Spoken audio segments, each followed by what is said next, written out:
Hey now, and welcome to the City Off Campus with your two favorite hosts, Sammy Sommerfeld and Jack McFarland. Well, first, before we dive into a lot of Chicago sports talk and a lot of Iowa sports talk that we have to get off our chests, just want to talk to you for a minute about Good Pods. With all of you who are in Chicago, Iowa, all over the Midwest, New York, our listeners everywhere in cold weather who have to tolerate this awful winter in the height of a pandemic, I want to ask you a quick question. Have you heard of Good Pods if you have not listened to a recent episode? We recently got on it and just wanted to talk to you about it. It's an app where you follow friends and influencers to see what podcasts they're listening to. So for all of you who spend too much time searching around trying to find a new show, this will solve all your problems. Picture Instagram or Twitter, but just for podcasts. Just download Good Pods from the App Store, Google Play Store, and invite your friends and go follow each other today. Don't forget to follow Jack and I. I'm at Sammy Sommerfeld and Jack is at Jack McFarland. You can stay up to date with our podcast, The City Off Campus. But I love to give and get recommendations for other shows too. I'd love to see what other shows you guys listen to. And remember, go download Good Pods, and the link and information will be featured on all of our platforms in the description below. So, Jack, let's dive into it. Let's first talk about how Iowa was in the Music City Bowl. Then it was maybe they'll be in the Music City Bowl. And now they're out of the Music City Bowl. Thoughts? Well, to anybody that follows the Barstool Iowa account on Twitter, they clearly saw how upset I was when I saw the news. I saw an article floated on Twitter saying it's highly unlikely that it'll happen. And I responded with a what the fuck. And then I got another confirmation that it was actually canceled. And then Mizzou fans started to act like they were upset about the game being canceled. Look, here's the situation at hand. Mizzou had a game made up with Mississippi State like December 13th or 15th or whatever. They are having COVID contact tracing that is stemming from then. So that is 10 days, a week and a half before Christmas. They sent their players home for Christmas break and everything and brought them back Christmas night. Plenty of time for COVID or something just to like any cases. And Iowa, on the other hand, Kirk Ferentz tested positive right before Christmas, and the team shut down all physical activities, and then they resumed them just recently. Saturday. Yeah, and they never went home for Christmas. They stayed at school, stayed in their dorms, played it safe, and they were ready to go. Spencer Petras tweeted, like, we want to play this game. We stayed at school. Well, obviously Mizzou didn't want the game because they sent their players home, took on the risk of letting COVID spread like that, and then brought them all back and said, oh shit, we can't play a game. Sorry. Like, what the that is the most, like, in my opinion, so selfish to do as a program. If you're the coach, I don't even know what the coach's name is. Who fucking cares? Who cares? It's Mizzou. The guy sent his players home during contact tracing for COVID and brought them back expecting them to be okay 5 days before a bowl game. No, like, that's complete horseshit. I can't, it is so selfish and ignorant, and just the fact that this Hawkeye team, which has faced, I'd say, the most adversity than any Hawkeye team in, I'm sure, a lot of Hawkeye fans' memories, they started 0-2 against two very bad teams and then went on a 6-game run and won every rivalry game, won every trophy. They have a top 10 defense in the nation and a quarterback that's finally like getting comfortable and everything. And they have great weapons offensively, and they're not allowed to showcase what they've really put together on a national stage. It's shitty. Like, it's really shitty. There's no other way to put it. It's just, I was at a loss of words, and I blatantly just tweeted at Barstool Mizzou, fuck you. I was like, this is so stupid that we don't have a game. Really. I was now, I don't want people to take this out of context. I'm not shaming Mizzou for COVID or anything, but the way they handled everything, I am shaming. Yeah, well, so first, Kirk Ferentz has said this is one of his best teams ever. He's personally felt. And people have been comparing on Twitter to this being the 04 team, 08, like just some great defensive teams. So that group of guys, Neiman, we will no longer have a Neiman on our defense next year. It's weird. It's weird. I mean, Brandon Smith was going to play. He's gone. Like Keith Duncan, Iowa legend. Like he's gone. Amir wasn't going to play though. No, right. Davion, Chauncey Golston. Yep. Like so many guys, and they won't have one last game. And also, too, we have won our last 6 straight games. It would have been nice to win one more and then show that we really were a better team than what our record showed after only losing by a margin of 5 points between the Northwestern game and the Purdue game early in the season with a brand new quarterback who didn't have any early games to just get the jitters out. But you look at Mizzou, first of all, they're in the SEC, but not really. If anybody said to somewhat, if you went to the Mizzou campus and said, hey, team.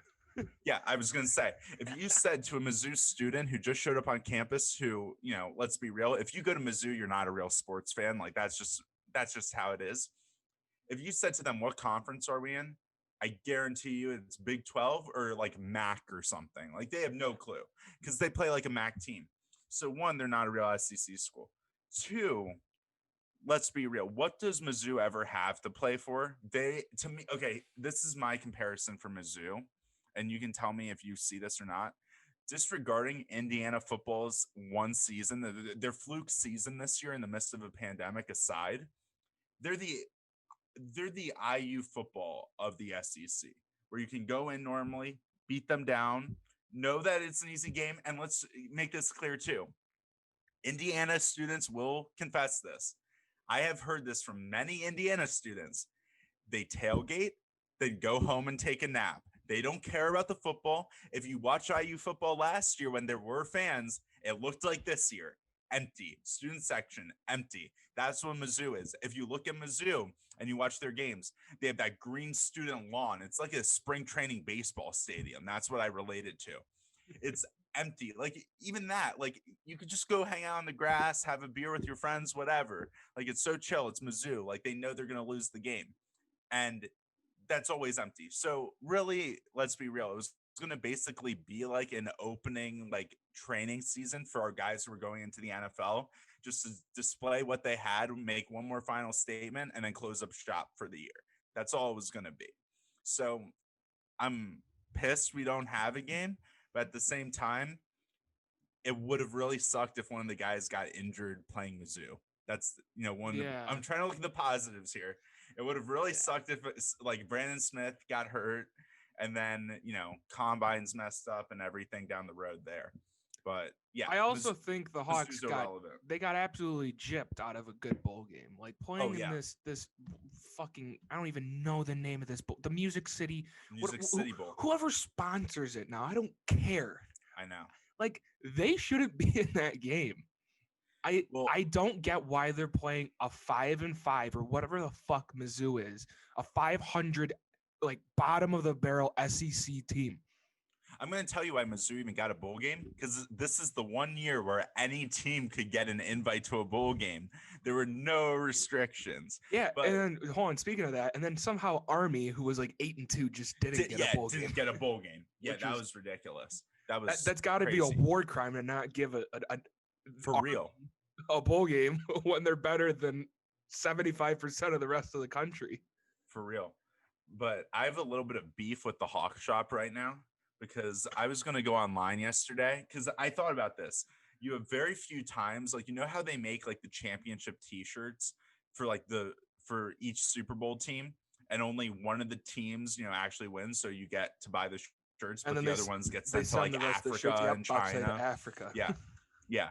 Well, I was hoping that after the bowl game was canceled, the Hawk Shop would still have the Music City Bowl shirts up, because I was going to cop one. So then you could be that one guy that says, I have a Music City Bowl shirt. Yeah. And so they had it up there, all displayed, looking beautiful. I go to click on it. Sorry, everything's taken down. You cannot access this site. And I was so bummed, because I was just like, they have to have a supply left. Like, before it gets sent to Africa, I will pay anything to have that Music City Bowl shirt. It would just be an amazing story to tell. Like, people will say, wait, Iowa didn't play in a bowl game that year. well, funny story about that. And then you can dive into it. And then it's a way you can always beat down Mizzou. Yeah, and I'm pretty sure like I didn't really do a whole lot of soul searching when looking at Mizzou before this bowl game, but like I'm pretty sure the best player on their team was a kicker. Yeah. So, I feel like that was confirmed when Keith Duncan liked one of my tweets when I said Mizzou's kicker is the best player. That means Keith probably agrees that Mizzou's kicker is their best player. But in all seriousness, they're terrible. That was a bad team. And I don't know why the hell Iowa was matched up against them. It was disrespectful. And a lot of Mizzou fans were like, oh, Iowa fans are getting all butthurt because they think they're not going to be able to play in a Wednesday morning game and fucking whatever. Dude, it's the principle of not being able to play a bowl game when your final regular season game was canceled.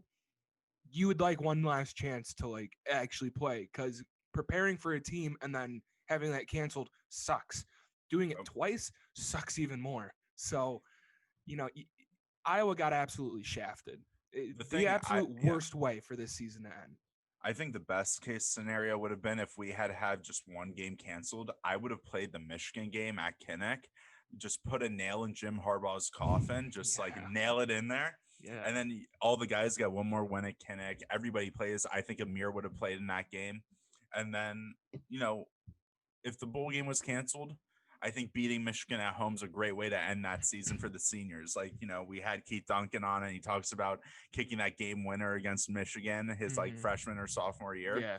And I think for those guys, it'd be such a full circle moment to have that be like the start of their career and then end it with a win at Michigan at home. Yeah. I guess all we can really hang our hats on now is Iowa basketball. And even recently, that's been a little shaky. I mean, granted, Gonzaga is hands down, bar none, the best team in the country. Iowa saw that. They didn't hit their shots when they lost to Gonzaga. But, I mean, I don't think anybody's going to beat Gonzaga this year.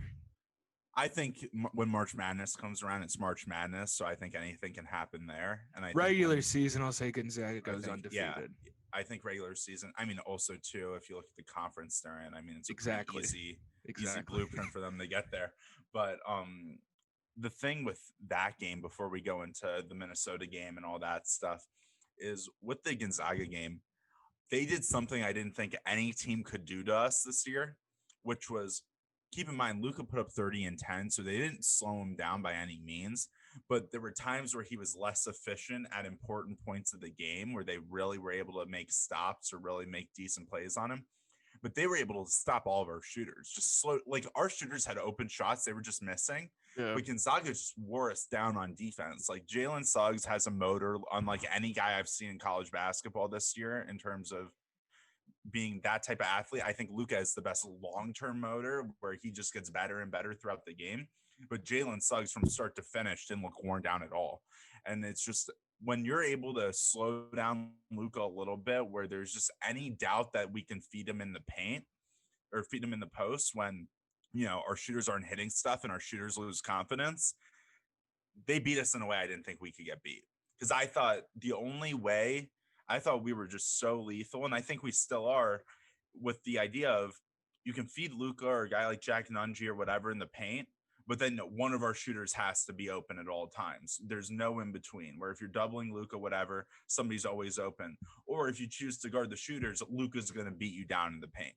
And they were able to slow us down. And like, I think in the first half where Luka was like he only made like 5, or was that the Minnesota game I'm thinking of, where he only had like 5 points in the first half or something, or like 10 points? Both games he was kind of slow to start. Yeah.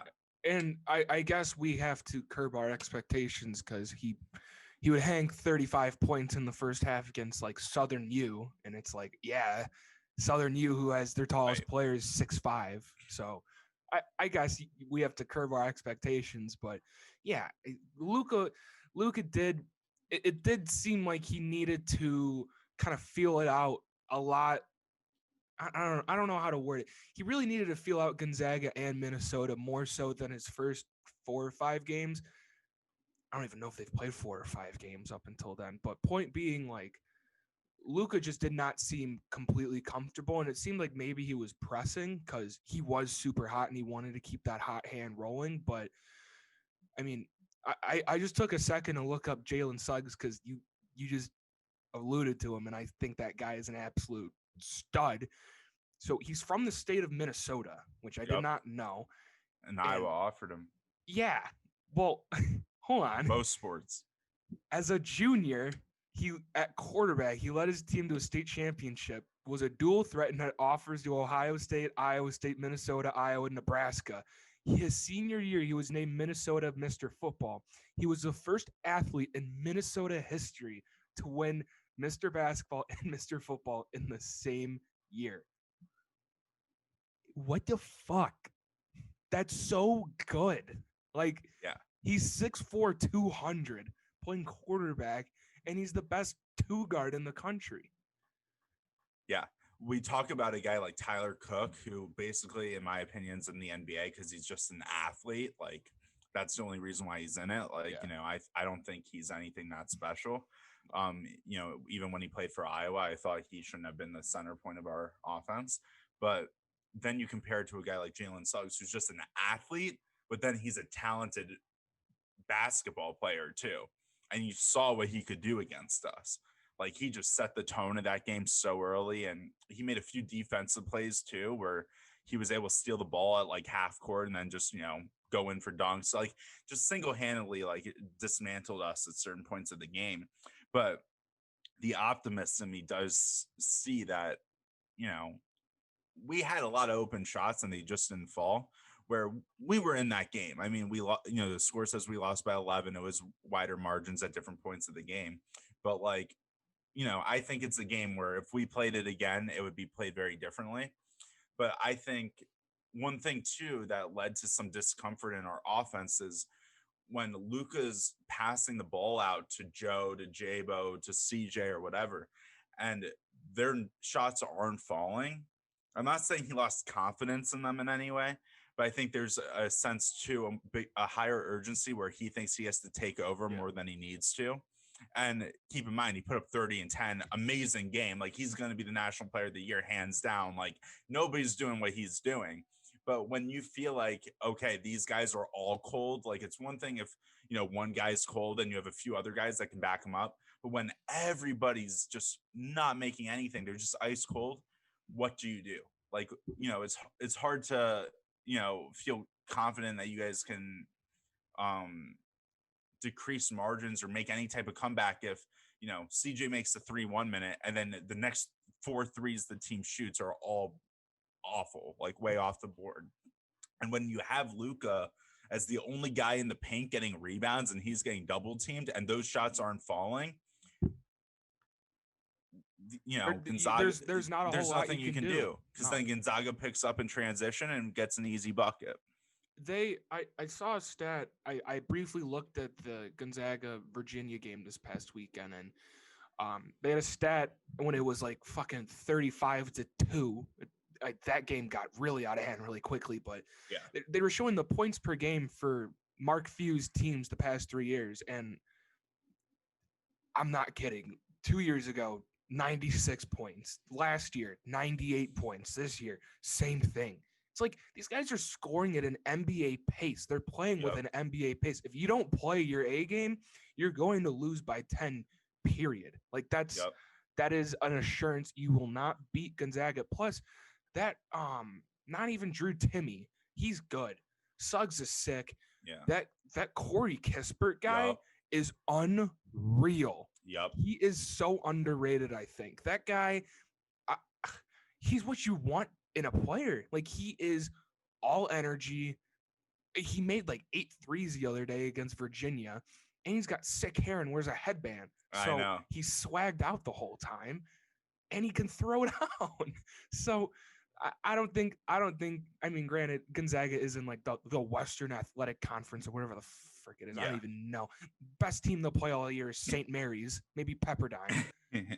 But Pepperdine, you're just going for the beach vacation.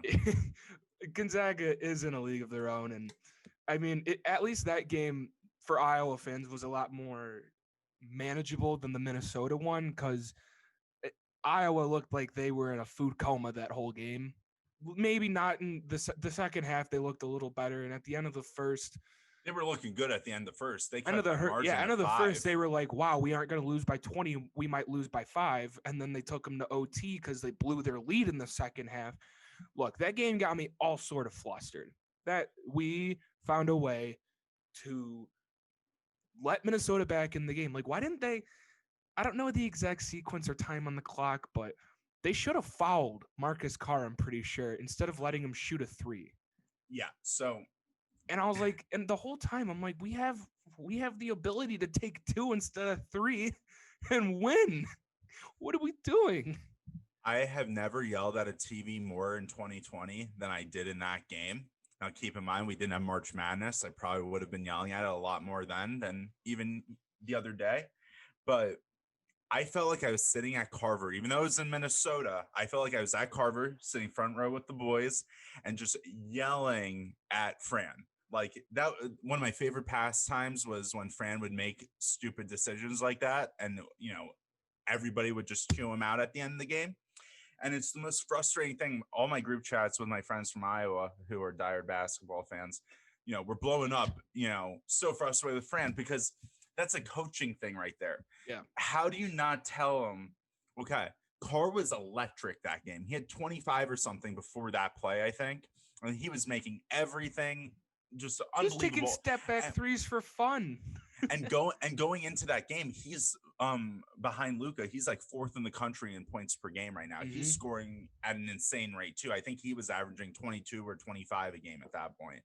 And so you have a guy like that, and keep in mind they had that transfer kid, like the 5th year senior or whatever, who went to some smaller school, who made like 20 that game too. He had the long hair. Oh, Brandon Johnson. Yeah.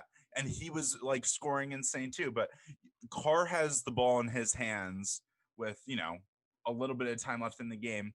He's going to shoot the 3, take the 2. Okay. Then they're down by 1. They're going to foul us. Put CJ, put Jabo, put Luka, whoever to the line. Put Jabo. That's the best thing he can do is shoot a free throw. Right. Put whoever to the line. We'll make another 2. If we're up by 3 again, they're either going to have barely any time left or no time left to really get a real shot in. Yeah. And then if they make it, then we go into overtime. At least we made the right play. But instead, go shoot. You know what? Because this is what it reminded me of.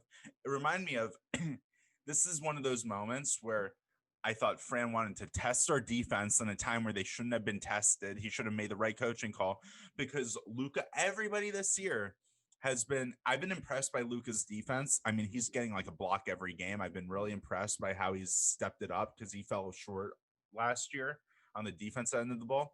And our team by any means is still not a defensive team. I think it's gotten better, but it's still not where it should be if you want to win a national title. I thought it's going to get better as Big Ten play goes about. But Fran was like, you know what? Our defense, we're going to win a championship. So our defense has to be tested right here. Like we need to show everybody right here that our defense is up to par to win a title, where instead he should have said, you know what? I know we're weak. Our offense is electric, but let's take the foul. Let's trust our offense. Let's get the ball in their hands again, and let's seal this game up.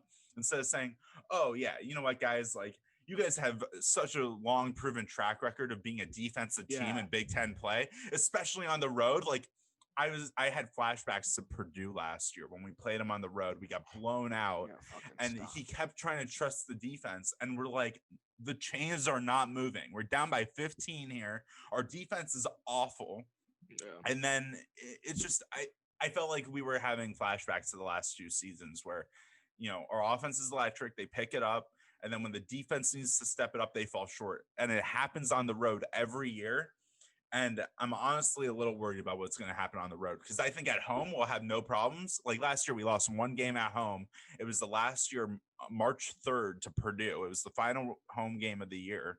It was our only home loss. We were unbelievable at home. But when it came to the road, we lost a ton of road games. That's where we were screwed. And that's where we were going to be like a 7 seed instead of like a 3 or 4 seed in the NCAA tournament. So it's just the same stuff. It's like our team looks better. We thought it's better, but really I feel like it's the same old habits that haven't been broken. The thing I do like about this team though, is you see guys like Patrick McCaffery and Keegan Murray, two Keegan Murray's my dude bodies. this year. Keegan Murray's an animal, but Pat McCaffery too. They're just bodies. Like you don't see big bodies like that come off the bench and contribute. Now Pat is a little raw, I guess you could say. He needs a little more work and time to get comfortable. But he's gonna get that time, dude. He's gonna yam one on someone, and he's gonna put that poster up inside a Carver one day. The other guy I'm in love with who needs to stop shooting 3-pointers is Nunji. Jack Nunji is going to play in the NBA one day, but he will not be shooting 3-pointers in the NBA. Like that guy, he's like a 10% 3-point shooter, and he's pulling them up at the key every time. Like I don't like it. I don't. What I like about Nunji is if we would have had him last year, it would have given Luka that time to rest, and we would have I think it would have made our defense so much better last year. But this year, he adds a whole other dimension to the team because we can now have 2 bigs with our 3 shooters with Nunji and Luka on the floor. If we need to take Luka out, we have Pat McCaffery, Keegan, or Nunji all on the floor at the same time, like 2 out of the 3 of them. And the thing with Keegan Murray that has shocked me is how good he's been, because I was one of the biggest skeptics of the Murrays going in, just because I felt that they basically got an offer to go to Iowa because they're local guys and because their dad played for Iowa, and that was like the McCaffery route almost. I thought they were basically going to just sit on the bench all year. I mean, not even all year. I thought maybe the next 3 to 4 years they were going to be guys on the bench, and Perkins and those kids were going to really come up. But Keegan Murray is going to be the defensive piece we need to make a run. He gets a block when we need a block. He makes a stop when we need a stop. He's Mr. Hustle on the floor. He is Mr. Fearless. And I think the biggest thing that helped him was not my condolences to Nunji still and everything that happened with him. But with Nunji being away from the team those first early games, and Murray got meaningful minutes with that first team group. He was expected to be a body because that's what Nunji was when he's in, to come in, get boards, put contested shots, whatever. And that's what Keegan did. He came in and he did gets everything. a bucket when we need a bucket. Mm-hmm. Like the thing is, him, Connor McCaffery 2 years ago, everybody hated on Connor because they're like, he can't shoot a 3 ball. He's a glue guy, man. That's all he is. He is the coach on the floor. He is the best vision. He knows the game better than anybody on that team. He's a hell of a passer too. He led the NCAA in pass to turnover ratio last year, or assist to turnover ratio, and he's doing it again. He's going to do it again this year. The way he passes the ball, it frustrates me sometimes still when the defense leaves him open at the 3 line and he has an open 3, but he can't shoot it. But the thing about him is he knows his role. Last year too, he used to take 3s that were so unnecessary, air balls off the rim, everything, just awful shots. Now he finds the open guy. He makes 2 to 5 points a game, doesn't try to do much offensively there, but he makes plays. Yeah, he'll average 4.6 assists and 3 rebounds. I look at him as rookie year Lonzo Ball, where Lonzo Ball did not do anything offensively, but he racked up assists a game, assists and stops. Mm-hmm. And we need guys like that, because if everybody thought they could shoot the ball like Steph, then we're screwed. We're screwed there. So when we have guys like Keegan and that, it's very positive.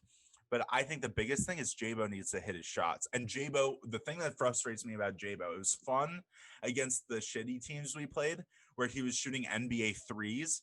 He keeps shooting NBA threes as open shots when he has the college 3 open. Yeah. And I think he's only doing it to try to show scouts that he can make it. But we don't need him to do that. We need him to shoot the closer shot, because if he would have shot them, they'd go in. Yeah. It's so frustrating. He's definitely, I hate being the guy that poops on college kids, but he has been underwhelming this year. He has been underwhelming. He shot 25% or something. So good. He's shooting 25%. Pretty sure. Oh God, which game was it? I don't know if it was Gonzaga or Minnesota, but he just made a couple rough decisions and just did not look good. I don't know which one it was, but again, I don't like being the guy that hates on college kids, but still, he's been underwhelming for a 5th-year guy. Joe Toussaint has been amazing. Toussaint needs to play more instead of Bohannon. That guy can create his own shot and create opportunities for people. He is so quick with the ball. I So quick. I call him the Energizer Bunny because he just has so much energy he brings to the floor where he makes the defensive stop when we need him to make a defensive stop. He picks up the pace of the team. Like they just play faster with him. They did Yeah. it last year too when Jabo was out. And Toussaint, his biggest thing is he just sometimes forces shots that he doesn't need to take instead of finding the open man. But the thing with him is I think there's going to be a point in this Big Ten season. If Jabo keeps shooting poorly, Fran's going to say, okay, Joe, you're starting because you're going to, pick. Because the thing is, Luka heats up as the game goes on. It's one of my favorite things about him. But it also sometimes is our biggest enemy when we play teams like Minnesota, where we start getting down by a lot and we have to pick up. We have to try to pick up, after being down by a lot. But if we were able to have Jabo come off the bench and have Joe have that early pace where we're just, finding Luka down low, easy buckets, have a little bit more of a transition game going. Jabo can come in, lead that second team, and just drain threes, just knock threes down, just choke, just stuff it down people's throats. Yeah. But I just don't, the thing is, will Fran have the balls to say to Jabo, you're running second team as a fifth-year senior? Nah. That's the thing. Nah. And I don't see it. And it's hard too because people look at Jabo as everybody looks at him for the clutch plays he's made, and I love Jabo for it. But I think in the tournament he could be that guy that makes some clutch shots. But I think Wieskamp's the guy. Wieskamp and CJ are the guys to make those shots for us this year. And I think there just has to be a point where Fran's like, okay, give those two the rock. Give them the ball. Because with Wieskamp, he's so lengthy and big that if he doesn't have the open three now, he's turned his game from freshman year. He was a 3-point shooter. That's all I saw him as. Last year, he was kind of transitioning into the guy he is now. This year, he's that guy that can drive in, make a bucket, and get to the line. And we need guys like that at the end of the game to be taking those type of shots. And when he doesn't have that, he can pass it out to CJ for an open three. And I just don't see where Jabo fits there at the end of the game. Because I think Toussaint, too, if we're down by 5 with a minute left to go, Toussaint can bring the ball down the floor a lot faster than Jabo ever could. Mm-hmm. I agree. So, yeah. I think going forward, this team, after just wrapping all this up, I think this team is at a minimum a Sweet 16 team. Now, if they can shore up defensively a lot of things, that's what'll get them Elite 8, Final 4. But they are, like Kriener came on and said last year, they were Sweet 16 or bust. I think that's the same expectation this year, but there is an extra emphasis for the entire team just on defense. They need to get stops, and you didn't see that against Minnesota. You didn't really see that against Gonzaga. So, granted, they got a lot of games left to shore everything up, but I think this team's going to be fine going forward. It's nice to say you have something to complain about with a good Iowa Hawkeye basketball team. I know. Because you never really see that. I mean, we're lucky because think about this. Even if next year, God forbid, our sports are awful, we've had multiple years now where we've had a ranked Iowa basketball team and a ranked Iowa football team. And think about it, we had Cyrus Tay on the podcast earlier this year. They were not a pretty team back in 07, 06, 05. So for us to have, this type of our problems to complain about where, we're relevant on a national stage, I'm happy with that. I'm very grateful. But I think if this defense, just to wrap up, if they picked it up a little bit, just got 2 or 3 more steps a game, I think that's the difference between Elite 8 and Final 4. Because I think our offense, honestly, I look at Kentucky teams that were with Booker and stuff that were just offensive, phenomenons where they just had offense, where I think we can do that and get to an Elite 8. But I think anything more than that, the defense needs to step up. And one last thing before we transition. So Iowa, what was Iowa last in the college football rankings? What were they, 16, 15? We're 15 right now. All right. They are the only team, only program, only school My friend told me this. It could still be true. I don't know if it's right anymore, but they're the only program with a top 15 football team and men's basketball team. No I one think else that's has that right. right now. And the only team that could give us a run for it is Texas, because they are 10 in basketball right now. Where's Ohio State Ohio State is for basketball? 23rd. They're bottom. Okay. So I was on the up and up, baby. North Carolina, but they're a little low. But still, that just shows Iowa athletics don't fuck with them. Off of that too, everybody gives Iowa crap for not getting like huge crazy recruits like the Jalen Suggs of the world for football or whatever. We develop our guys, and this season defines that. Like you look at Davion Nixon, you look at Luca, you look at CJ, you look at Joe. Like we get the 3 stars, we turn them into 5 stars by the time they're done at Iowa. And that just goes to the coaching staffs where that's not an easy thing to do. You look at the Pits where, they have Jeff Capel, who came from Duke, was a big time recruiter, whatever. He's landing quote unquote 4 stars, 5 stars, but here they are, they're losing to teams like St. Francis to start their year. So I always say the ranking doesn't matter. It's the development and, where they go in the team culture, and Iowa has it, especially after everything that's happened in the last year with Iowa football and stuff. We have that culture still. We have a good culture. I think just to go on with that culture, one culture that I think is really, I guess, solidified almost after a terrible losing streak is the Bears. Like the culture has never changed.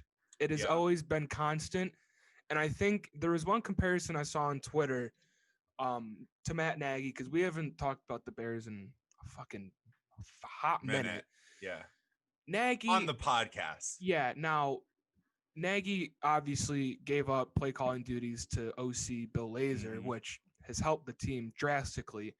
But something I didn't know was Mike Tomlin was originally brought into Pittsburgh to be an offensive mind as well, and he as well has given up play calling duties.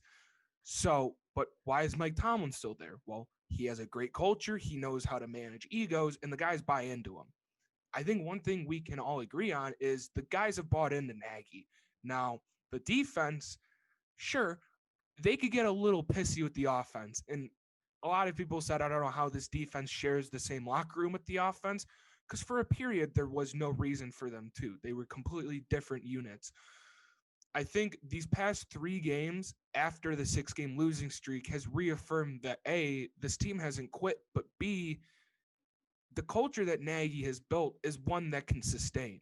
He doesn't need to be hands-on calling plays all the time. He's got an all right scheme and an all right vision for what he wants this team's identity to be. He's not great at getting everything out of that scheme. He is a pass-first mind, and you can't be a pass-first mind with Mitch. You need to work off of the run game in order for Mitch to be effective. So you've seen Montgomery the past 4 weeks running like a guy who's homeless. Yep. And you see the Bears scoring 30 points in 3 consecutive games for the first time since fucking 1965. That's ridiculous.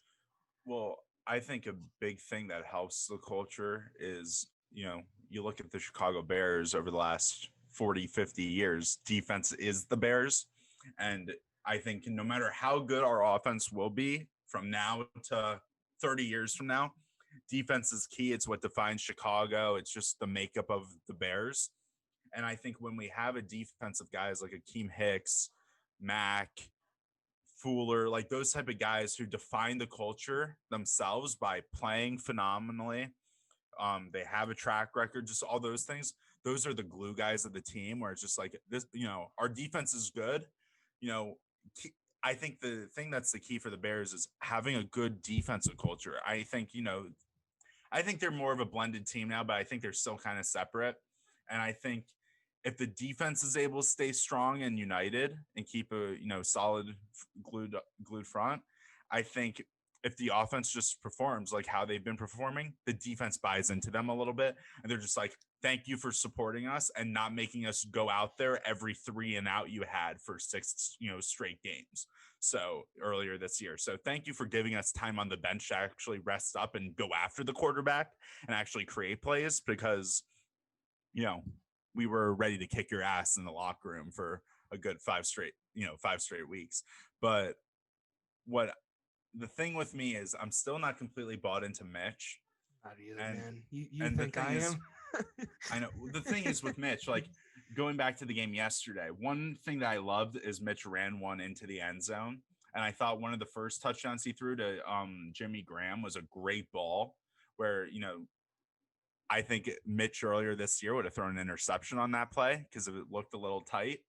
But the thing with Mitch is, we talked about this early in the year that we thought Nick Foles' acquisition was going to, and with him not getting the 5th-year option, was going to put a chip on his shoulder. I think the thing that really fed into that now is nobody believed in him at this point of the year when he came back in. People, on Twitter talked about, oh, the Bears were 3-0 with Mitch, and then they caught him. Like, who knows where the Bears could have been at? And, they lose 6 straight, and then Mitch is kind of like, this is still my team. Like, I can come in here. It could get worse from here, but basically, if it gets worse, I'm done anyway. So who cares? So he has nothing to lose. He gets to play with a clear mind. And I think that's good for him, not feeling that type of pressure. But can this be sustained? Was my question. Like, I think if he comes into the starter next year and we make the playoffs just like a few years ago, and keep in mind there was the double doink and all that stuff, but like, I don't think Mitch can handle the pressure of being the quarterback of a playoff team, because once things, go down, he turns off the TVs in the locker room. Like, he's that guy. He runs away from it. And he only, like, think about it. He posted the Christmas sweater picture. He wouldn't have done that if he was sucking right now. He wouldn't have done that. No. Like, guys who, there are certain quarterbacks, like Baker Mayfield. When they suck, Baker's still on social media blasting everybody because he has that confidence and that belief in himself. Trubisky doesn't. Trubisky buys into the wins. He's like, I'm good this week. And when he's not good, he's like, look at what I did before. We went 3-0 before. I'm a good quarterback. Like, please believe me. Like, I look at here's the thing. I don't think we beat Green Bay. I hope we do. But unless Rodgers is benched and half that team is benched, come on. Mitch is going to get bumped around, and then he's going to be like, oh, shit, I can't do anything. They try to bring in Foles in the third quarter for some desperation plays. Foles gets hurt probably at the end of the third quarter of that game with like a little ankle or wrist injury or some stupid little nick. And then we're done. And then half of the casual Bears fans are going to say, oh, we had the Packers. We should have won that game. That's how it's going to go. Yeah, I just think that first Packer game was Lazer's first chance to work with Mitch, and they looked terrible. The whole team looked bad. That game was the first game where people were like, did this defense just quit? And now, like, the defense doesn't really look like they've quit, but I think people have come to the agreement that they're not, like, insane. They're not an insane defense. They're great at third down. They're great in the red zone, but they allow a lot of long drives. I think a part of that is on Pagano. He's a very conservative defensive play caller. I mean, granted, the Bears are 4th last in the NFL in forcing turnovers. Fourth worst. Yep. Two teams. Hold on, just three teams that are better than the Bears at forcing turnovers: the Eagles, the Raiders, and the fucking Jaguars. Think about that. That's insane. And we just beat the Jaguars 40-15 or whatever. And don't even get me started on like Mitch being sustainable in the future. That ball he threw in the end zone yesterday and that got picked off. That got picked, yeah. That's Mitch. At the end of the first half. That is Mitch. Yep. That is Mitch trying to do too much. When you put Mitch in a position to make a decision and not have the decision made for him, you're going to see bad balls. You're going to see passes that shouldn't be thrown. Mitch needs a run game to work off of. Like, if Montgomery's hot and he's running for 4 yards, gives you 2nd and 6 or whatever, you can run play action and get a 10-yard gain in the first down with Mooney or whatever. He can't go into like an empty formation, read a defense, and make a throw. He just can't. That's not Mitch. And that's what Nagy wants. But ever since Nagy has sacrificed the play calling, it's been Laser's vision now with Nagy's scheme, and it looks great. You see Cole Kmet playing every down now. You see Jimmy Graham playing where he should. The personnel is a lot better. Shit, they had that Artavis Pierce guy come in and score a touchdown, the I love undrafted that. guy.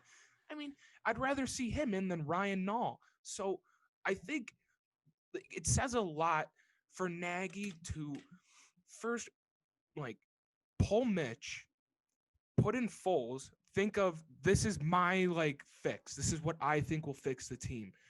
Now, granted, the O-line needed some assistance. Having Rashad Coward in there was the biggest mistake the Bears have had all year. That guy is a bumbling idiot that shouldn't play football. But I think it says a lot for Nagy to make such a drastic move, put his neck on the line, and then to take a step back and really eliminate himself kind of from the equation and give it to Laser when he was the one hired to be the offensive mind, to call the plays, to be the Andy Reid disciple.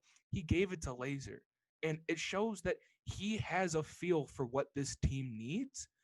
And yes, there was that 5 or 6 game losing streak, but everybody thought the Bears were going to get a lottery pick. Everybody. People were calling for the Bears to lose intentionally, to get a better pick, to go 5-11. Now they're 8-7, about to go 9-7 and go into the playoffs. Maybe 8-8 and make the playoffs if the Rams can beat the Cardinals or whoever.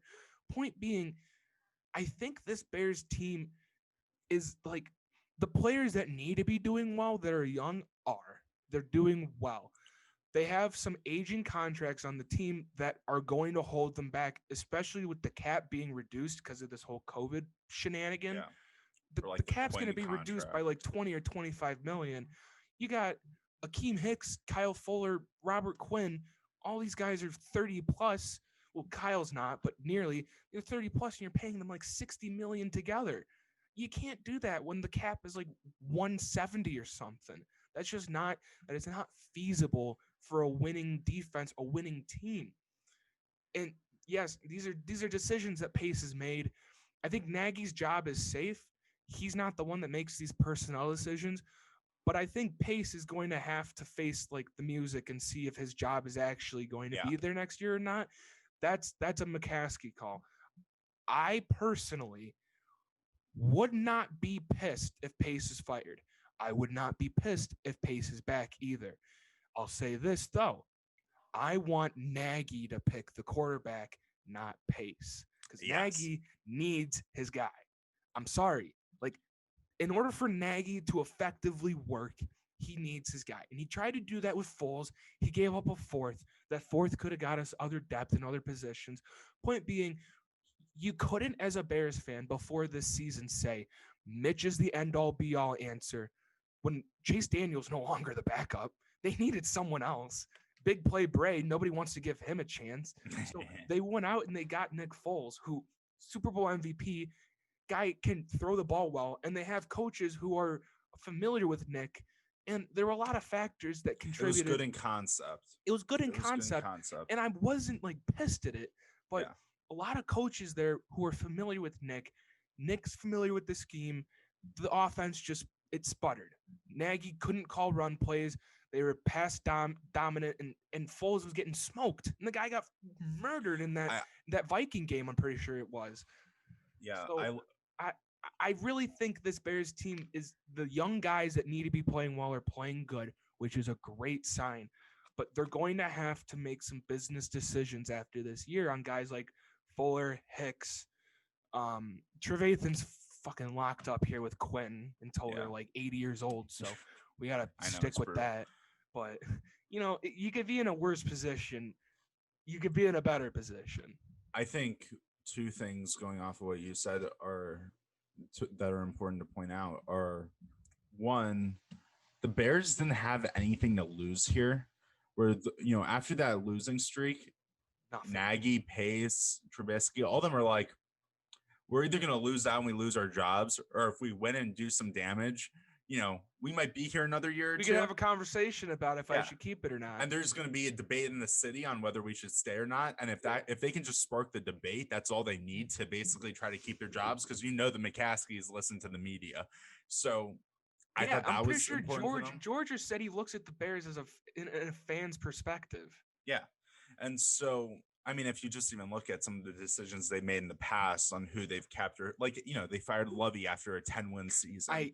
But And Lovey was an absolute dead weight to the organization at that point. They couldn't put an offense together. Like, it was almost worse than what it is right now, which is crazy to think. I mean, it was worse under Trestman. I mean, that was the wrong. Trestman was good. Trestman was good for 1 year. I thought he was sick. I thought he was awesome possum, but it was a one-hit wonder. But going back to what I was going to say too is that you have Trubisky, where for him it's like, okay, I'm probably there's an 80% chance I'm not coming back here, like, and if I come back, it's going to be on a team friendly 1-and-1 deal, 1-year deal, $5 million, something cheap, like, I don't. If I ball out here, I want to finish, and then I want to talk about that Mitch thing real quick. What? I just said go ahead and finish your point about Mitch, because I was going to say the thing with him is it's more of an audition for the next team. I think that's how he could have gone into this. I'm going to ball out so I can try to get, a decent starting job somewhere else if they'll have me. I think with Matt Nagy, I thought no matter what, he was going to get at least one more year there. I thought just the 12-4 season and the 8-8 season last year bought him enough time to have another year. I think with Pace now, because you point out something with Pace, I'm indifferent kind of as of now. I think a few weeks ago I would have said fire Pace. I'm indifferent to it right now, just because I think if you fire him and then you bring in a guy and they don't like what Matt Nagy's doing, it's going to rock the boat. They're going to fire any form of consistency, and then it's going to just blow up the team all over again. Then we have bad contracts, and then we're kind of screwed. But I think with Pace is he should lose the right to be a talent evaluator, because if you look, just going over a few of the picks, I mean, there's Mitch, and everybody knows the story. We don't even have to go into that. And, I'm somebody too, where I'm kind of like, it's hard for him to say what I think. It's easier to say what Watson was going to become than Mahomes, just because of what, I mean, that's just an insane story. But two other picks I think are notable are the Adam Sheehan or, whatever. Shaheen, fuck Shaheen. That guy. I hate him. Get him in the second round. Now, if there's one guy, and this has been going all over Twitter recently because of what happened yesterday at his press conference, is George Kittle, Iowa man, Chicago Bears diehard fan, could have been drafted. We could have gotten him in the 4th, 5th round if we wanted to. He was drafted 100 picks after Shaheen. And if you think about what Kittle would have been to the city, he would have been the perfect player. Midwest, gritty guy with our history of tight ends like the Dickas and the characters. And, we had Greg Olsen early in his career. Like, he would have been the franchise guy we needed, where it would have been an offensive weapon, where if we were dealing with the earlier in the season Allen Robinson extension stuff, it would have been like, we have Kittle. If we sign Robinson to a team-friendly deal, give him a little bit of an extension, that's all we need for an offense. Get a decent running back, we're good. We don't even need another wide receiver because Kittle's, a number one in himself. And then, we missed on that pick. Then this past year, I'm not saying Cole Kmet's going to be a bust or anything. I think he's going to be a decent player. But we could have drafted Chase Claypool to be a number 2.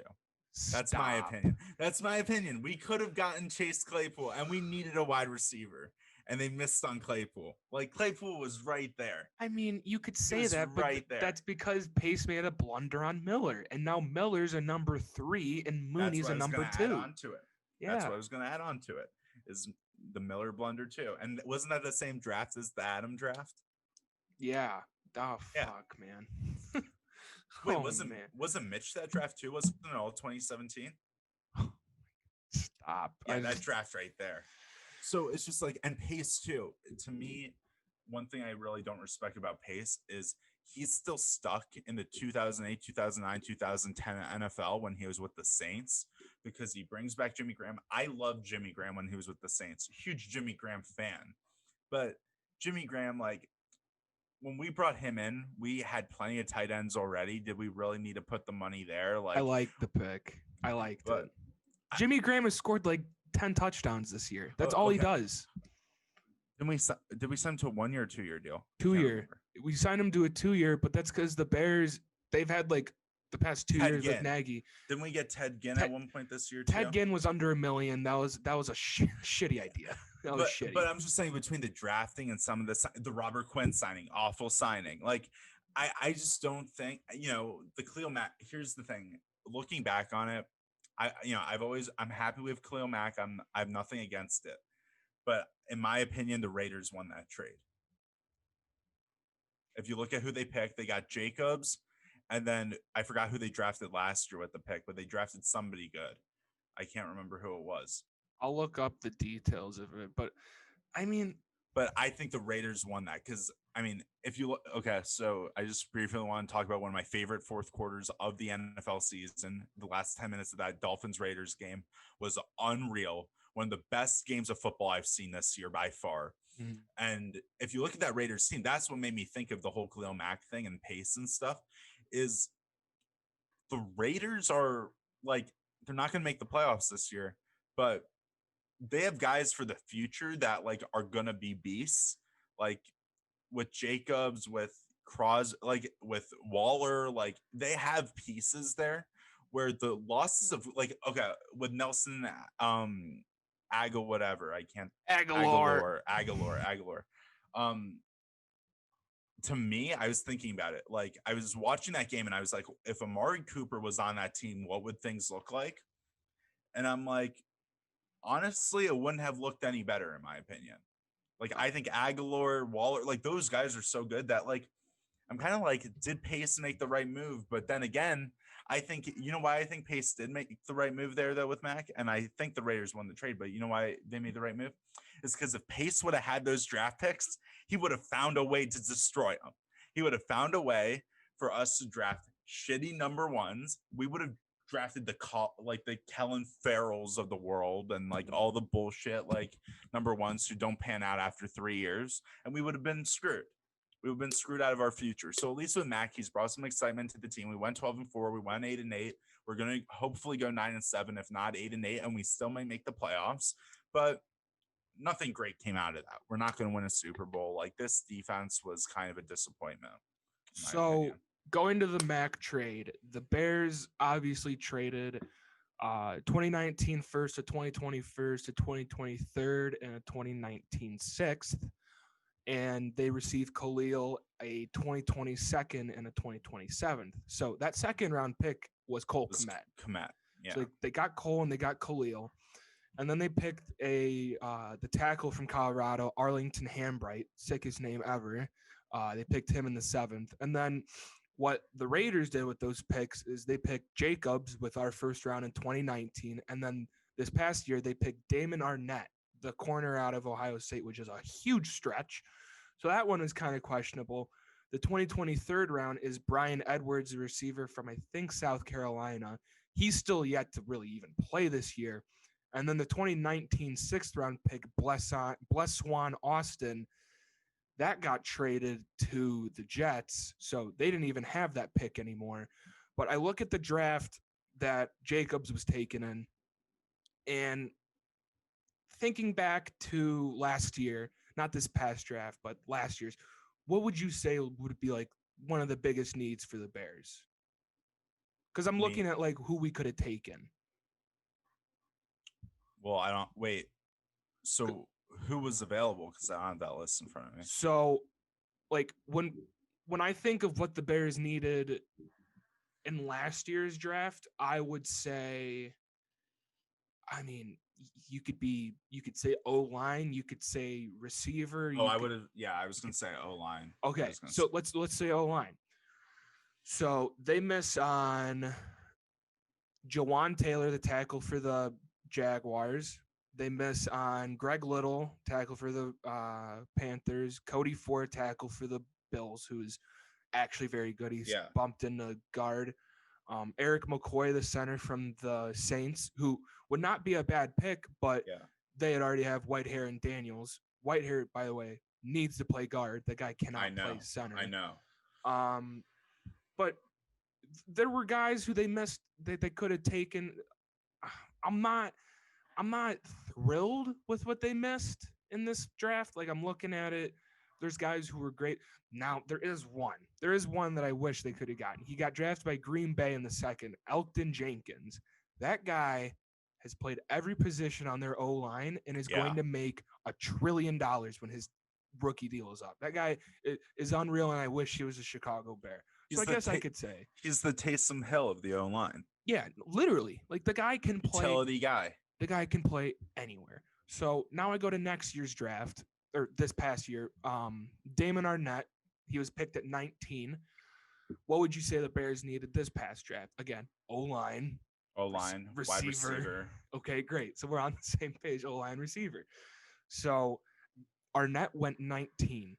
We missed Justin Jefferson. Yep. Brandon Ayuk. Jordan Love. Isaiah Wilson, the guy at Tennessee.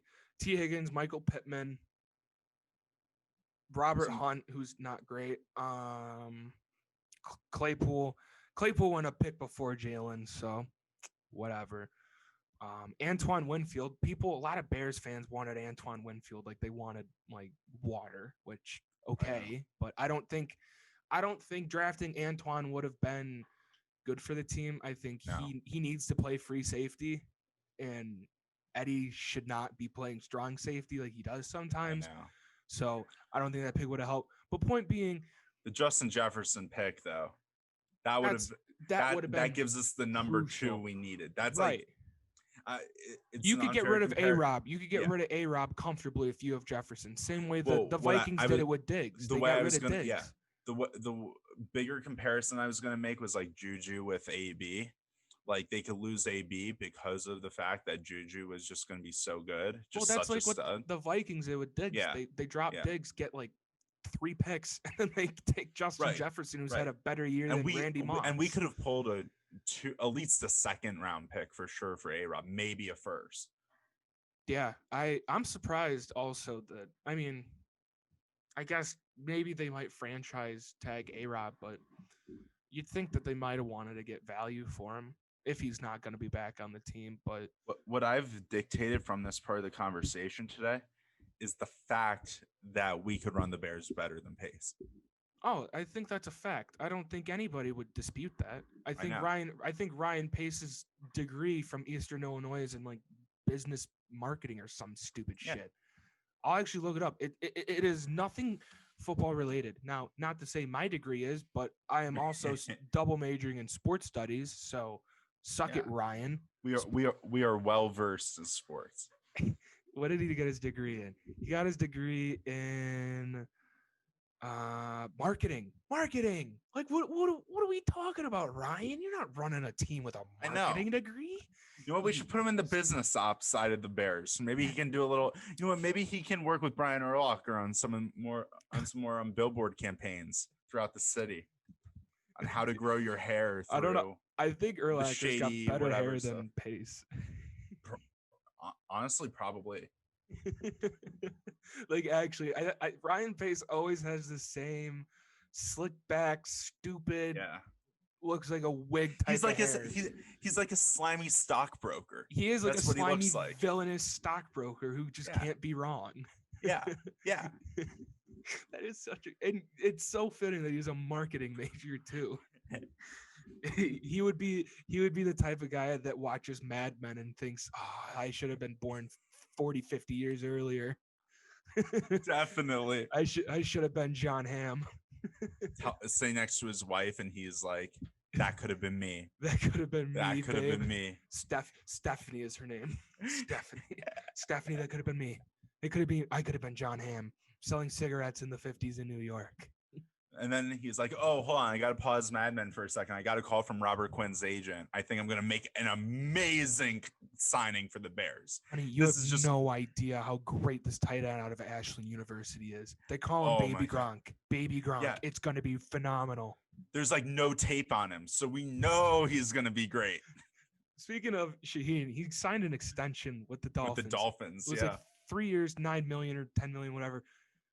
And I think like, okay, they're valuing Shaheen at $9 million, which is a gross overvaluation. Yeah. And you look at what the Niners are valuing Kittle at, how much he got paid, and just think about like, just remember that little conversation we just had of like, where they were picked and how many picks there were in between. Like, how do you not take a tight end from Iowa that likes the Bears? Well, you know what? I have a great going off of that stock comparison. Pace should maybe actually take a little trip in the offseason to Wall Street, like how Tom Thibodeau, goes to coaches like around the league. Like when he gets fired from somewhere, he takes like a year sabbatical and goes to like the Warriors, Boston, kind of like what Mike McCarthy did. He took a couple of years off to like look at his scheme. But what Pace should do is learn from a stockbroker or maybe meet with like Billy Bean or something on how to evaluate players and look at them like stocks, because that's what the draft is. Yeah, it really is. It really is. Like, draft picks they're assets. They are valued at a premium in where they are in the draft. First rounders are worth 10 plus mil. Second rounders are worth 4 plus mil, whatever it is. Point being, like, there's a premium stock you place into that first round pick. And if you miss on a guy like Kevin White in your 2015 you pay first for pick, it for like 5 years. You miss on a guy like Mitch, and you want to maximize that window with a rookie that's a QB 10-year deal, loss. That's a fuck up. Like, that's a major. You can't come back from missing on a quarterback like that and expect to be like competent as a team if he isn't competent. So he has missed a ton of bad, like, premium stock option picks, but he has also really made his money back on later round picks like Eddie, like Bilal, whatever. The guy can draft late. We just can't let him draft in the first 3. I know. He should bring in his financial advisor, NFL advisor, hire Bill Polian to draft 1 through 3, and then let Ryan. Or you know what? You know what's a great comparison? It's like the NFL, like how Roger Goodell only does the first round of the draft, and then he lets, or not. Actually, never mind. That's a bad one. NBA draft, where the commissioner does the first round, and then second round goes to the deputy commissioner, and he runs it perfectly. Like he executes it, gets it done. I have no complaints about the second round of the NBA draft. I mean, like, get Ryan Pace to do something like that. Yeah. I don't know what fixes Ryan Pace. But it's a lot better than being a Browns fan. Yeah. We could always say that. Okay, so now transitioning to the Bulls, because you talk about bad. You talk about Bears, Brown, whatever. Let's talk about Bulls. Triple Bs. The Bulls are just like, they lost to a Warrior team, or going into that game, Steph Curry made like 5 threes this season. Like he was Steph Curry awful. even good at basketball anymore? Well, his numbers from last night, he was put up like 30, but he sucked during the game. He missed a ton of shots. I feel like I think it's because his head's not shaved, to be honest with you. Like he has too much braids for a little bit. Like it's just like not Steph. I think it's like bringing down. He had 36 points last night. Oh my god. Yeah, I said he had 36, but he missed a lot of shots, I think. Yeah, he did. He went 11 for 25. 5 from 15 from 3. That's what I'm saying. It looks like he did better than he actually was. He had 2 blocks. That's pretty sweet. And keep in mind too, like he has nobody who can actually like shoot around him. There's Andrew Wiggins and Kelly Oubre's 0 for 35 without. Wiggins and Oubre have been awful. Dude, Oubre can't make a shot if it's not a dunk. Yeah. Well, so you want to hear a crazy stat before we go into the Bulls' loss? This is the first game since 2017 with Wade, Butler, Rondo, and Nikola Mirotic, who have scored 20 points in the game. 4 Bulls players have scored 20 points in the game, 20 plus. So we have Zach LaVine putting up 33, Lowry putting up 23, Wendell Carter putting up 22, Colby White putting up 20. So those 4 guys did their job from that standpoint. Like Wendell Carter made a few threes that game. At least he made a corner three. Yeah, which I loved. I loved that, and that's how you play basketball in 2020. But you have guys that score 20 plus points and you can't pull out a win. Like they were up 121 to 112 with 3 minutes left in the game, but with 54 seconds in the game, they were up 126 to 121, 5-point margin. 5 seconds left in the game. They were up 128 to 126. So they had the lead with 5 seconds left, even though it was a 2-point deficit. Then they play, in my opinion, they played great D here for a second of that 5 seconds. They had Curry covered, they had Oubre covered, but guess who comes through for the game-winning three? Damian Lee. Who lets Damian Lee make a game-winning three? I wouldn't even expect him to make it. I don't even know, man. Like how? Like, you know what? Just like do a little like step or something just to intimidate him. There was nothing. He just gets the ball, feeds it, pops it up, and then we have 1 second left in the game. You know who shoots a full court pass and misses it terribly? Thomas Scar whatever or Star. You know what? Saturansky. I don't want to hear any jibber jabber about Saturansky. I like him. I like him a lot. Like, what's tough for Billy Donovan is he hasn't had the time to really feel out this team and figure out everybody's role. He was thrown into a fucking dumpster fire. Yeah, and I can't criticize the Bulls too much because I have a lot of respect for Donovan too.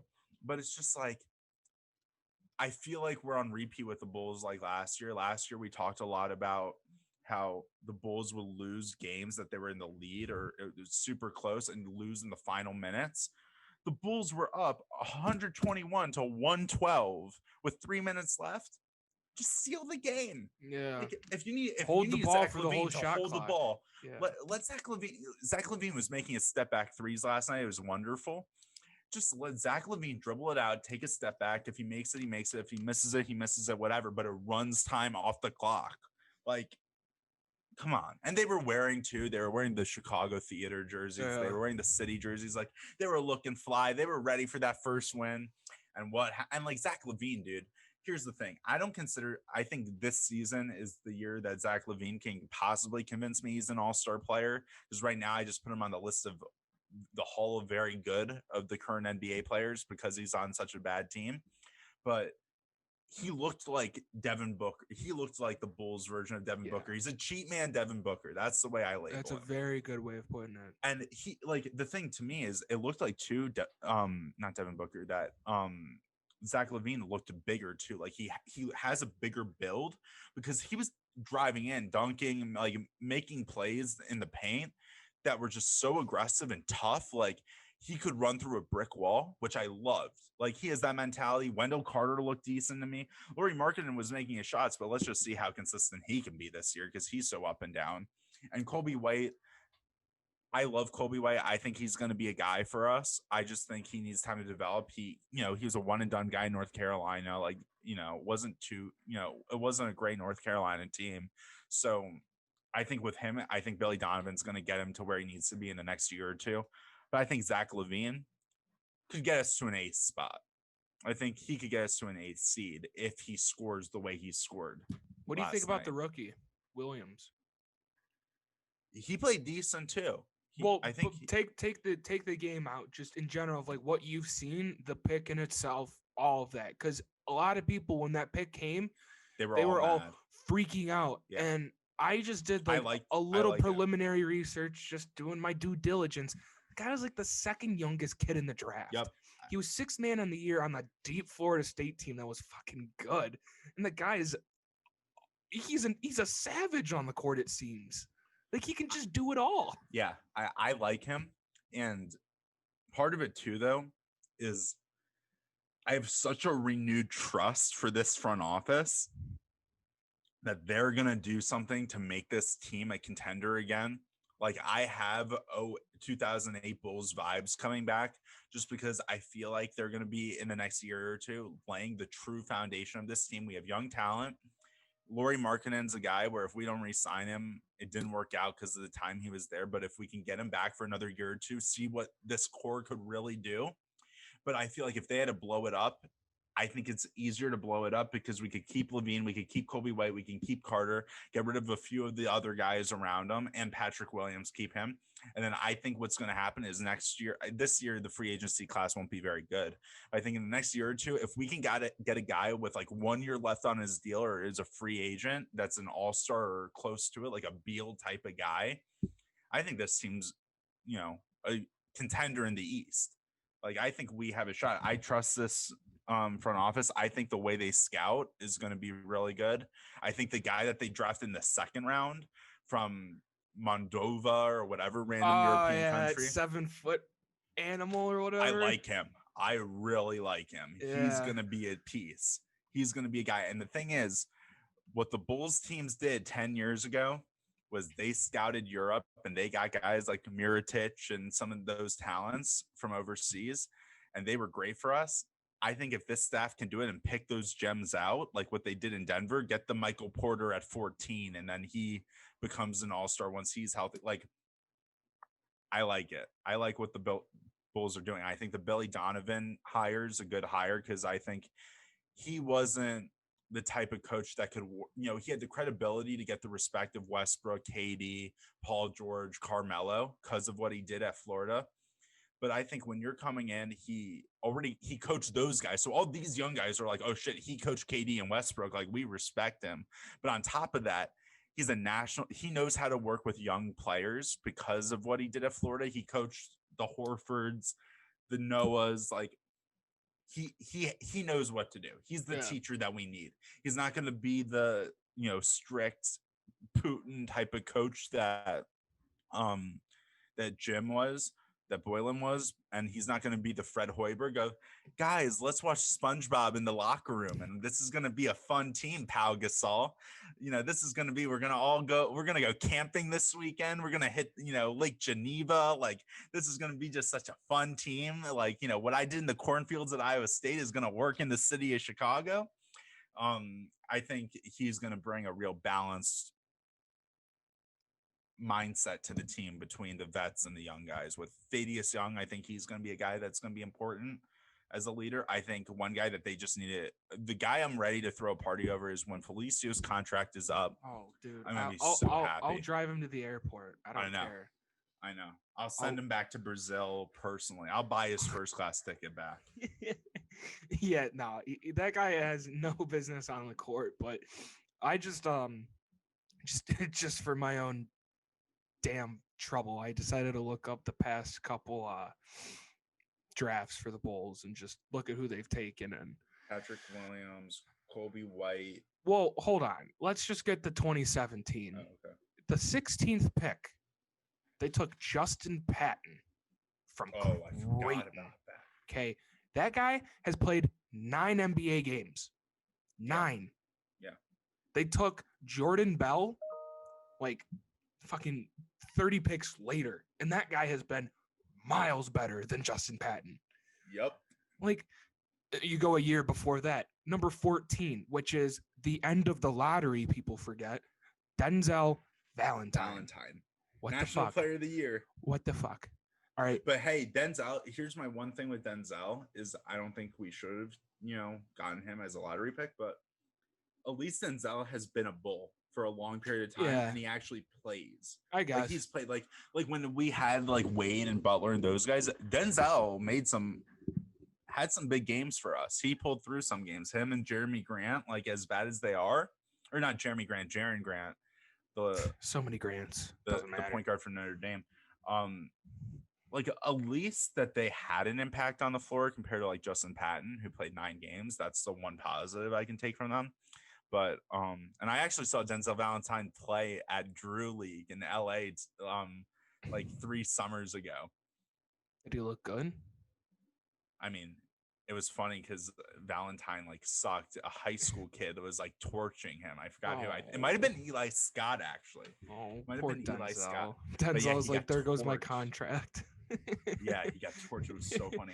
And like DeMar, and it was crazy because when we were there, DeMar DeRozan showed up, and it was 2 days after he got traded to San Antonio. So him and Rudy Gay came through, and he's from Compton. So everybody was just like, DeMar, like, how are you feeling about like leaving? Like, and he's just like stunned. He's like, I can't, like, you could tell, like, he was just pissed at Toronto. Like, he didn't talk to anybody. Like, he high-fived like we were saying courtside, and like he high-fived us and stuff, but did not want to chat with anybody. And then like another guy was there. Jason Williams was sitting courtside. We go over to Jason Williams, and my brother wants to get his autograph picture, whatever. Jason Williams like, yeah, 1 minute, sure. Like, I'm totally down. We're like, oh, sweet.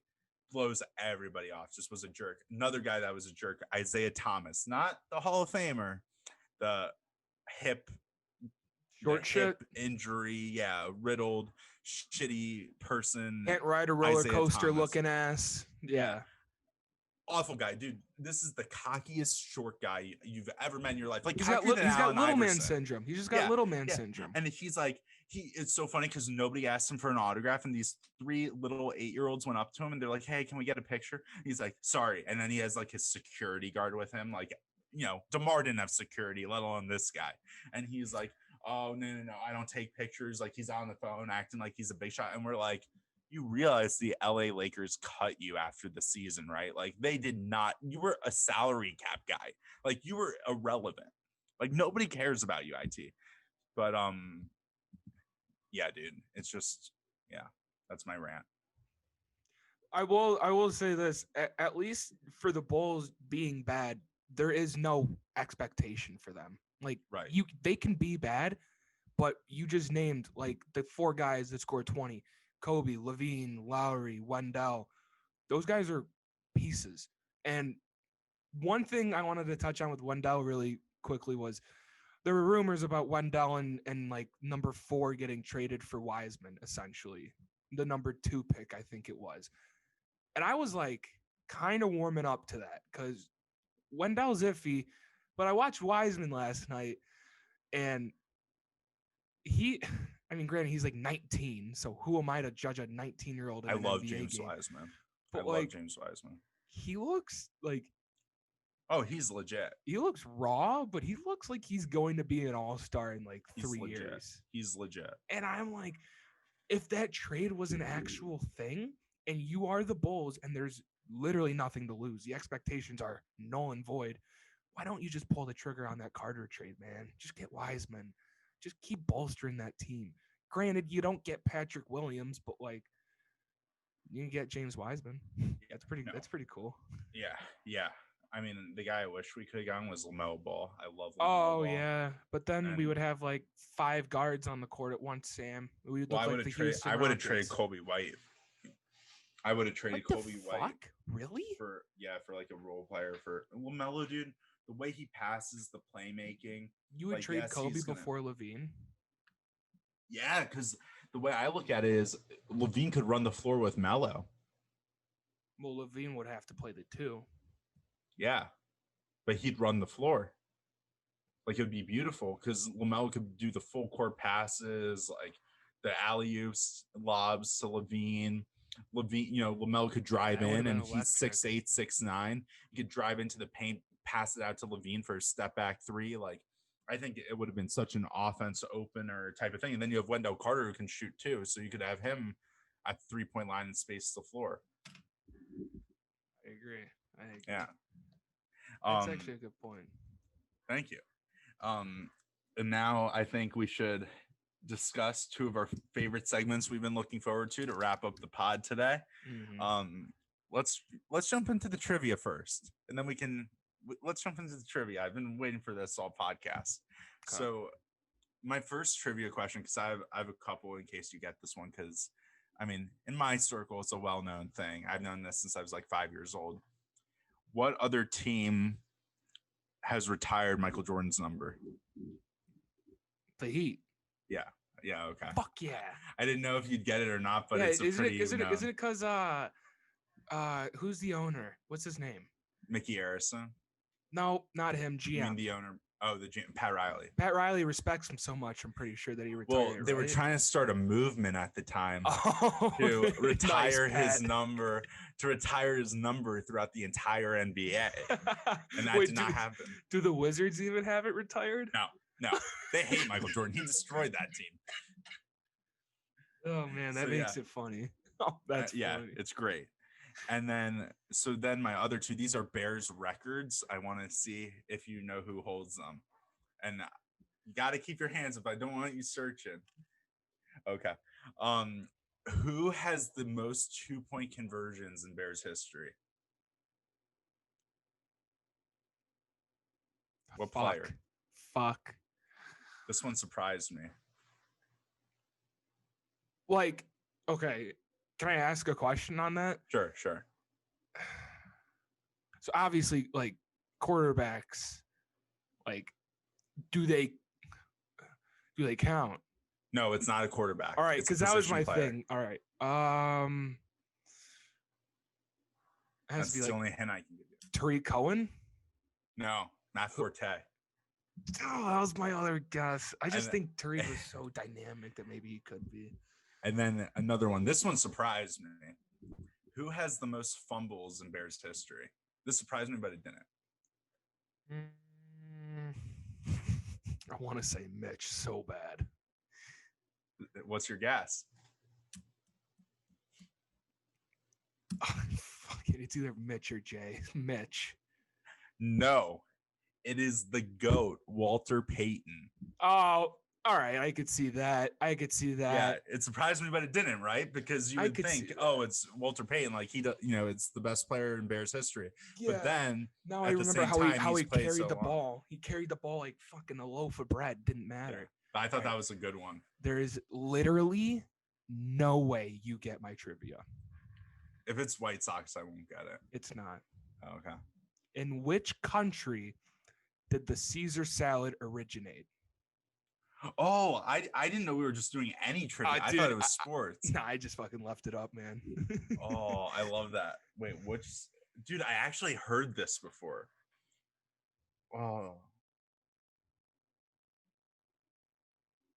Wasn't it like Mexico or something? I thought it was something like Oh my God. Oh. So the story is it was created in Tijuana at a restaurant named Caesar's in 1924. Supplies ran low due to American tourists, so the kitchen put together a salad with random ingredients, which included romaine lettuce, garlic croutons, egg, Parmesan, olive oil, and Worcestershire sauce. Let's go. I didn't think you were gonna get that. I learned that. That's insane. Yeah. I swear I thought I heard that before. Wow. I'm actually impressed with that. Thank you. That's a clip. Damn, that was, dude. I don't know. I'm gonna go ask my family that one after this and text my friends. I don't think anybody knows that one. You know what? Well, even though this is gonna be heard already, probably we can make a poll on IG and Twitter. Oh yeah. You could see. Yeah, we could do that. We can do that with our trivia stuff. What's our next segment? And our final segment today is favorite player interactions that we've had, or autograph stories, best autographs. All right, so I'm gonna go off the record of what I told you. I'm gonna think of one off the top of my head. Do you want me to go first while you're thinking? Yeah, you go first. Okay. You go first. Okay, so I'm gonna do two short ones, and then I'm gonna give you the long one I told you. So one of my favorite player interactions is, I call this like the ultimate weekend, because I went on a school trip for this state DECA competition. If you know what DECA is, it's like a marketing club. I was champ in sports marketing, won state, went to international competition, big champ right there. Not a big deal. And so we got to stay like on the Disney properties in Orlando, and we went in March, so it's in the middle of spring training for the Braves. And at the same weekend too, Mike and Mike was hosting a show in downtown Disney. Oh yeah, you talked about this last show. Yeah. So in downtown Disney, one of the guys that was at the live show was Chris Carter. Oh, wow. So I forgot my pass. So I went to the show. I woke up at like 5 a.m., met like Frank Caliendo, Mark Slareth, like a bunch of people. But then what happened was I went back to the hotel, forgot my DECA like pass to get into the competition. That was in an hour. So in my suit, I had to run across the street, run back to where they were recording the show. And one guy that was finishing up his segment was Chris Carter, Hall of Fame wide receiver. And I picked up the pass and I almost trucked him because I wasn't paying attention. I almost just completely bumped him. And so Chris Carter says something to me, and he's like, "Whoa, you almost took me out," or something. And I'm like, honestly, no. I tried joking with him. I'm still shocked I had the confidence to say this. I was like, honestly, no offense, but I wouldn't have felt that bad about it because you played for the Vikings. And I started talking like Bears Vikings smack talk with him. And he's just like, you guys are going to suck next year. He's like, I can't wait for the Vikings to just beat you guys in Minnesota and in Chicago. And I think at the time it was when they were still playing at the Gophers Stadium in the midst of the stadium build. So he's like, even at a college stadium, we're going to whoop your ass. Like, he's just giving it to me. And so we're chatting back and forth for like a good 5-10 minutes. And people are just watching us and like taking pictures of him and stuff in the midst of the conversation. And so then what happens is he's like basically saying to me, like, are you going to stick around or whatever? Like, he basically just wanted to talk to me a little after the show too, because he had to go on stage. And I had to go to my competition. It was the worst moment of my life. I'm like, honestly, no, I got to dip out. And he's like, well, if you're able to come back in time by the end of the show, like, you know, I'd love to chat with you. And because they had like an hour and a half left. And I literally, after the competition, hustle back. And you just see them packing up everything from set. And I was just like, fuck, I could have like, you know, hung out with Chris Carter. And then later that day, I had to go to the Braves Tigers spring training game. So the thing about that stadium is the whole third baseline is all grass. So it's the cheapest part. So every year when we went, I always just got that because you could go all the way to the foul, like to the foul line basically. And the bullpen was right behind the third baseline. So you had access to the bullpen too. So what happens is Verlander's going down the line, like signing autographs. I stop him for a minute and I'm just like, hey, like I'm interested in sports and stuff. I've always wanted to ask you about like your MVP season. Like, what was that like? Like, what was it like playing in the World Series? Talk for like 20 minutes. And he's just breaking down like players that sucked, like that, like guys he struck out, like some of his favorite guys he struck out, all that stuff. So that was a highlight. Give me two names. Oh, I'm trying to remember. One of them was a guy. Oh, one of them I think was Pedroia. I think that was one of his favorite guys, especially because at that time it was just when Pedroia started to get hurt and stuff, but he was still elite. And then the other guy played for an NL team. I can't remember. I can't believe I can't remember. Kosuke Fukudome? I wish. When he wasn't with the Cubs. But my two favorite autographs, and I have to say both because they're just such good stories, is one of them is, so you know, I know somebody with, you know, I have a relative who works for the Marlins, and my summer going into my freshman year, I was supposed to go to sleepaway camp and I couldn't. There were some things that happened. I wasn't able to go. My brother still went, but I had to stay back. And I was like super bummed. Like my whole family knew I was like bummed out. I couldn't go see all my like friends from up north, all that stuff. So one day a package comes and I was just chilling on the couch and I go to answer the door and I see it's a package for me and it's labeled from the Miami Marlins. And I'm like, what the hell is this? And it's like, I can send you a picture of the box. And I open it up, I tear it up. I'm like, what the hell is this? Giancarlo Stanton personalized autographed bat. That's sick. Oh, yeah. Shit. Oh. Yeah, so that was a cool one. It was like to Sammy and everything. So that was a cool surprise. And then I called my uncle and he's like, yeah, I just thought, you know, since you couldn't go to camp and stuff that, you know, this would like cheer you up or whatever. I'm like, thanks, this is dope. And then, you know, 2 years later, he's the MVP. So now it's worth way more than it would have been before.